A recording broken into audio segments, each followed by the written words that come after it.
This afternoon, my political team came to me and laid out our plans for the convention in Jacksonville, Florida. It's a place I love. I love that state. The drawings look absolutely beautiful. I never thought we could have something look so good so fast with everything going on. And everything was going well. A tremendous list of speakers, thousands of people wanting to be there, and I mean, in some cases, desperately be there. They wanted to attend, people making travel arrangements all over the country. They wanted to be there. The pageantry, the signs, the excitement were really, really top of the line. But I looked at my team and I said, the timing for this event is not right. It's just not right with what's happened recently, the flare-up in Florida. To have a big convention, it's not the right time. It's really something that, for me, I have to protect the American people. That's what I've always done. That's what I always will do. That's what I'm about. They said, sir, we can make this work very easily. We have great enthusiasm, incredible enthusiasm. Even the polls say about the most enthusiasm they've seen. We can do this safely and we can do it responsibly. And I said, there's nothing more important in our country than keeping our people safe, whether that's from the China virus or the radical left mob that you see in Portland, where I want to thank Homeland Security and others and law enforcement for doing a fantastic job over the last few days. They went in and people were out of control for 51 days, a long time. And Homeland Security and other law enforcement with us went in, and they've done a great job in protecting our property, federal courthouse and other property, and most importantly, protecting our people. Or the senseless violence that you see in Chicago or New York or Detroit, a lot of other cities where so many people are shot and so many people are killed. And people elected me to help and to protect.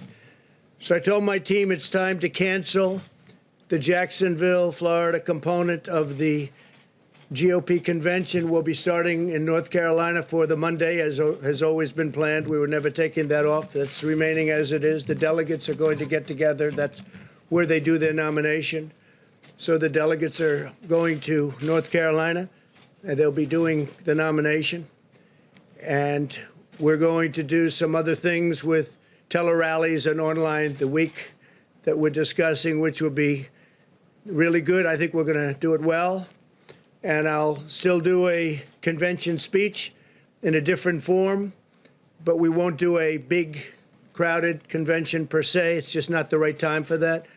I care deeply about the people of Florida and everywhere else, frankly, in this country and even in the world, who would be coming into the state, and I don't want to do anything to upset it. They'll be doing very well very shortly. We're going to put some maps up of the country behind me, and you'll see that the area that we're talking about is a hot spot. You'll also see a lot of the country has no problem whatsoever, most of the country, actually. So I'm always going to take care of you, so that's the way we're going to do it. I've spoken to Governor DeSantis and informed other political leaders. I want to thank the Jacksonville community and its great mayor. He's a great guy, really great guy. They wanted it so badly. And all of the other political representatives in Jacksonville and in Florida, and just very special people, a very special group, and they were there for us 100%. Today, I want to provide an update on the actions we're taking to support the safe reopening of America's schools. Parents around the world who have had their children home for the last few months have a greater appreciation for the fact that teachers are essential workers, that they're essential to our children's future. Our goal is to protect our teachers and students from the China virus while ensuring that families with high risk factors can continue to participate from home. Very important. The American Academy of Pediatrics has released guidance recommending that schools reopen. It said, quote, lengthy time away from school and associated interruption of supportive services often results in a social isolation, making it difficult for schools to identify and address important learning deficits, as well as child and adolescent physical and sexual abuse, substance abuse, depression, and suicidal ideation. This, in turn, places children and adolescents at considerable risk of morbidity and, of some cases, mortality. Beyond the educational impact and social impact of school closures, there's been a substantial impact on food security and physical activity for children and for families. So that's very important. And there's a highway, it goes both ways. The National Education Association recently stated, despite the momentous efforts of educators during the pandemic, online learning has never been an effective replacement for in-person learning and support. Being at the school, being on the campus is very, very important.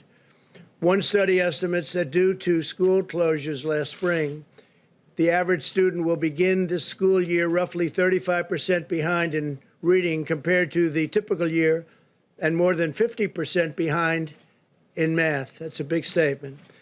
According to McKinsey & Company, learning loss will probably be greatest among low-income Black and Hispanic students. They're the ones that are hit the hardest.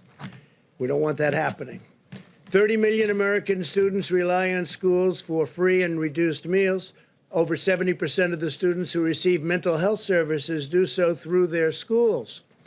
According to HHS, 1 in 5 reports allegedly having to do with child abuse.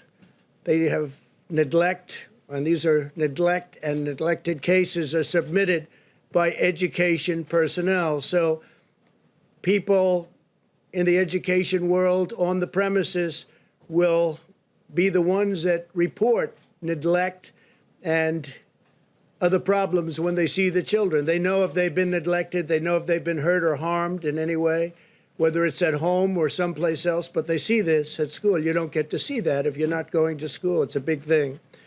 Fortunately, the data shows that children are lower risk from the China virus very substantially. When children do contact the virus, they often have only very mild symptoms or none at all. And medical complications are exceedingly rare.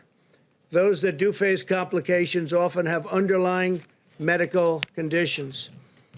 99% of all China virus hospitalizations are adults, and 99.96% of all fatalities are adults. That means that children are a tiny percentage, less than 1%, and even a small percentage of 1%. In a typical year, the flu results in more deaths of those under 18 in the United States than have been lost thus far to the coronavirus. Many different names, many, many different names. The life of every child is sacred and must be protected.